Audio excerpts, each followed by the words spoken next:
ഇന്നത്തെ ചിന്താവിഷയം എൻ്റെ സുവിശേഷം. 2 തിമോഥെയോസ് 2-ാം അധ്യായം 8-ാം വാക്യം. ദാവീദിൻ്റെ സന്തതിയായി ജനിച്ചു മരിച്ചിട്ട് ഉയർത്തെഴുന്നേറ്റിരിക്കുന്ന യേശുക്രിസ്തുവിനെ ഓർത്തുകൊള്ളുക. അതാകുന്നു എൻ്റെ സുവിശേഷം. സുവിശേഷത്തെക്കുറിച്ച് വളരെ ശ്രദ്ധേയമായ ഒരു പദം പൗലോസ് അപ്പോസ്തലൻ ഇവിടെ ഉപയോഗിച്ചിരിക്കുന്നു. എൻ്റെ സുവിശേഷം. ഇത് പൗലോസ് അപ്പോസ്തലൻ സ്വന്തമാക്കിയ ഒരു സുവിശേഷമല്ല, തൻ്റെ ജീവിതമായി മാറിയ സുവിശേഷമാണ്.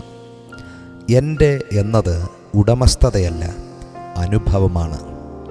സുവിശേഷം എന്നത് പൗലോസ് അപ്പോസ്തലൻ കെട്ടിച്ചമച്ച കഥയല്ല, താൻ അനുഭവിച്ചറിഞ്ഞ സത്യമാണ്.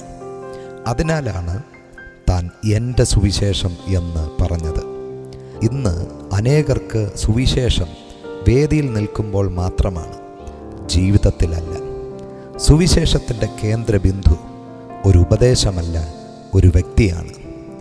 താൻ ദാവീദിൻ്റെ സന്തതി എന്ന് പറഞ്ഞത് വാഗ്ദത്തം പോലെ വന്ന മശിഹയാണ് എന്നതിൻ്റെ ഉറപ്പിനു വേണ്ടിയാണ്. കൂടാതെ ഉയർത്തെഴുന്നേറ്റ കർത്താവിനെക്കുറിച്ചുള്ള പ്രഖ്യാപനമാണ് സുവിശേഷം. സുവിശേഷത്തിൻ്റെ ശക്തി കുരിശിലല്ല, ക്രിസ്തുവിൻ്റെ ഉയർപ്പിലാണ്. സുവിശേഷം എന്നത് കുരിശിൻ്റെ വഴിയാണ്. പൗലോസ് അപ്പോസ്തലൻ സുവിശേഷത്തെ സ്വകാര്യ സ്വത്തായി വെച്ചില്ല, അടുത്ത തലമുറയ്ക്ക് കൈമാറി.